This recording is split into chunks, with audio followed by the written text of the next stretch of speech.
Novo Código de Processo Civil, comentado por Erval Sampaio Júnior, colaborador da Rádio Justiça.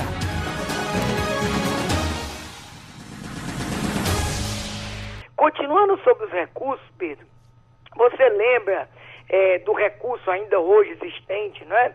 Dos embargos infringentes, Pedro? Lembra os embargos infringentes? Eu lembro, ele estava saindo devagarzinho do Código Civil, do Código de Processo Civil, porque cada vez restringiam mais ele, né? Exatamente. E agora o que acontece? Se retira ele formalmente, tá? Nós não vamos ter mais formalmente os embargos infringentes. Isso é questão pacífica, né?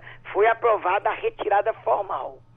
Ou seja, em caso de julgamentos não unânimes, não abre mais a possibilidade desse recurso por parte de quem perdeu, né? Uhum. E agora se criou, vamos dizer assim, uma espécie de prolongação do julgado, da análise, nos casos em que, vamos dizer assim, para facilitar, em que dá empate a decisão.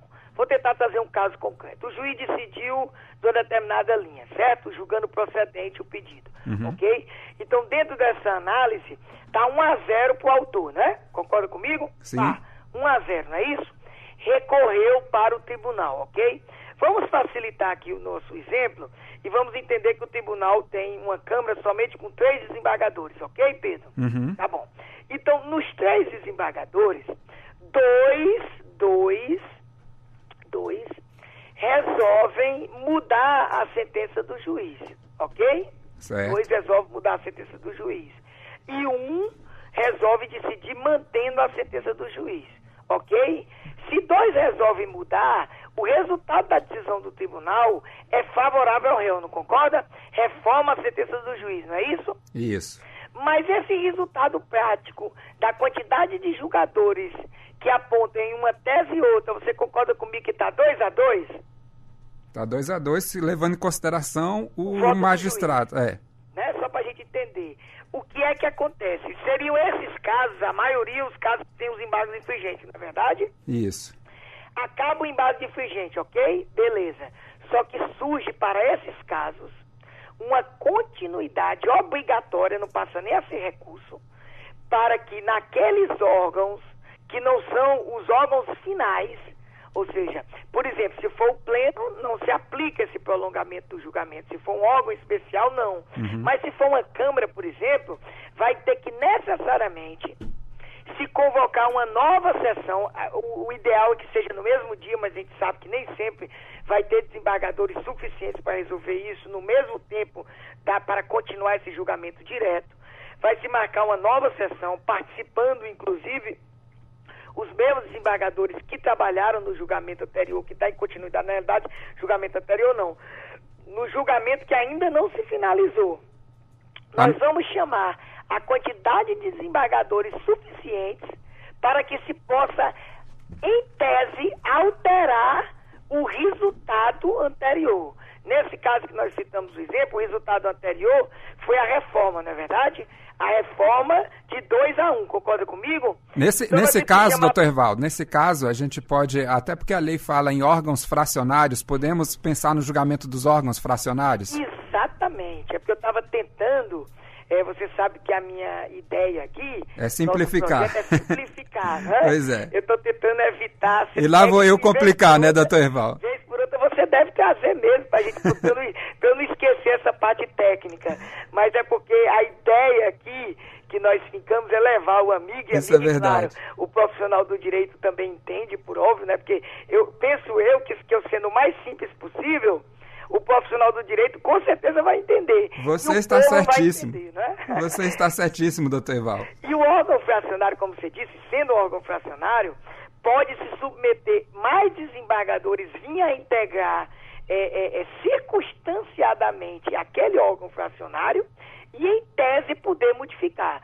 Dentro do exemplo que a gente aqui colocou, chamando mais 2 desembargadores, em tese pode mudar ou não pode mudar? Pode mudar, porque... Então pronto, aí continua esse julgamento e aí, né, a ideia, vamos dizer, de um julgamento mais seguro, que leve em consideração as teses que estão sendo discutidas, enfim. Eu não quero apontar nesse momento e nem outro uma crítica a isso, aquilo, eu só quero dizer uma coisa. A ideia de que se tirou muito recurso por si só, eu disse isso, inclusive em um texto, não é verdade, mas não significa dizer que por não tirar tanto recurso não vai ser bom. Até porque, meu amigo Pedro, eu sempre costumo dizer, quando a gente tira recurso demais, vamos dizer assim, a gente está esquecendo um valor que parece que também não pode ser esquecido, que é a segurança jurídica. Eu tenho um pensamento muito claro sobre isso. O equilíbrio é que deve ser a palavra-chave entre a valorização da celeridade, mas sem esquecer a segurança jurídica.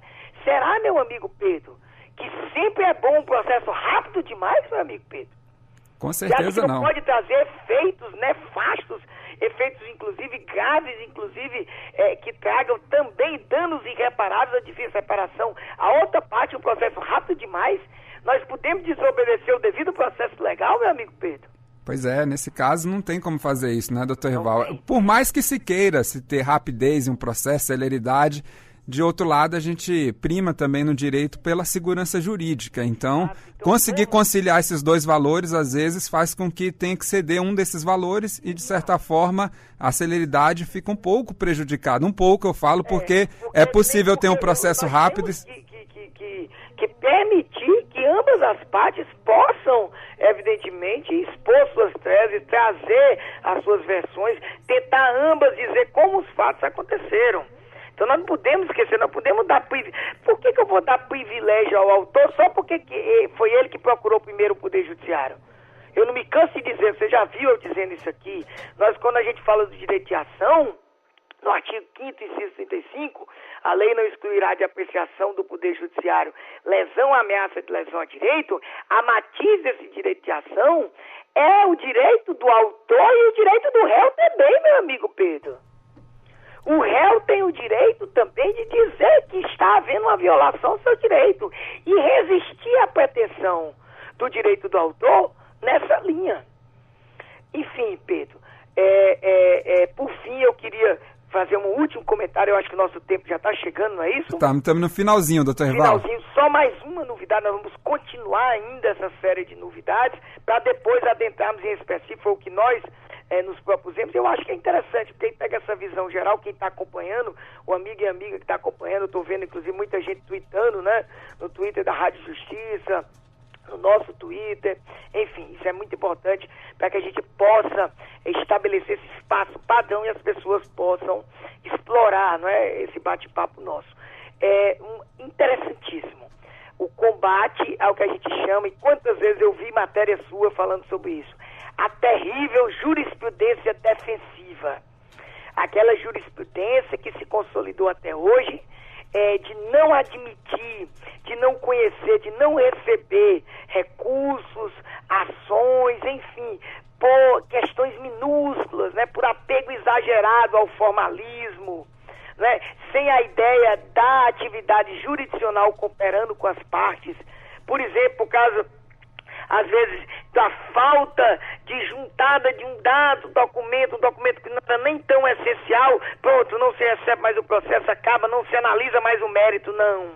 Nós vamos fazer agora, a ideia de se julgar sempre que possível a chamada solução integral do mérito. Nós vamos permitir sempre emendas à inicial, nós vamos permitir que aquele recurso, que talvez falte um requisito ou outro, ele possa ser complementado. A gente vai acabar com essa ideia de matar, vamos dizer assim, só para ser entendido, os processos já no seu início, ou de fulminar de plano recursos que tragam questões de mérito interessante. Então, realmente isso é muito importante. E só fazer a chamada, né? A chamada para o próximo programa, né? No próximo programa nós vamos apontar talvez as novidades mais midiáticas do novo CPC. O incidente de coletivização das demandas que surgiu aos 45 minutos do segundo tempo e talvez a maior das mudanças desse novo CPC, que nunca ninguém discutiu que ela é uma mudança legal, que ela é uma mudança na linha dos precedentes que nós falamos hoje, e o problema dela é a operacionalização. Eu me refiro a um incidente de resolução de demandas repetitivas, que vão tocar hoje no problema-chave da justiça brasileira, os chamados conflitos de massa, meu amigo Pedro. Nós vamos, essa e mais algumas outras alterações, essas mais pontuais, que em torno dos honorários advocatícios, dos prazos processuais, de alguns novos auxiliares, nós vamos trazer com certeza no próximo programa, na próxima quinta.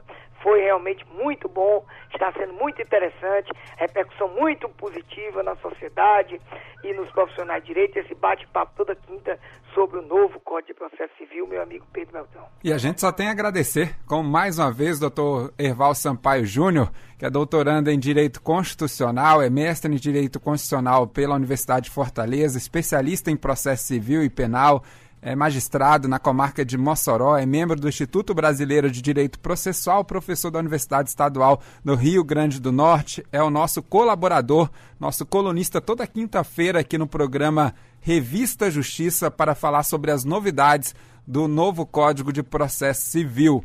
Fica o convite já para você que nos acompanhou, porque o assunto da semana que vem é muito interessante. Já ficou sabendo antecipadamente aqui pelo Dr. Herval. Já faço o convite para você que nos acompanha na Rádio Justiça, quinta-feira, junto com a gente de novo, para escutar um pouco mais e aprender muito com o Dr. Herval aqui ao nosso lado na Rádio Justiça. Dr. Herval, mais uma vez, muito obrigado e um ótimo final de semana. Com certeza, a alegria é minha, um ótimo final de semana a você, a toda a equipe da produção e principalmente aos nossos amigos e amigas que nos acompanham, não é?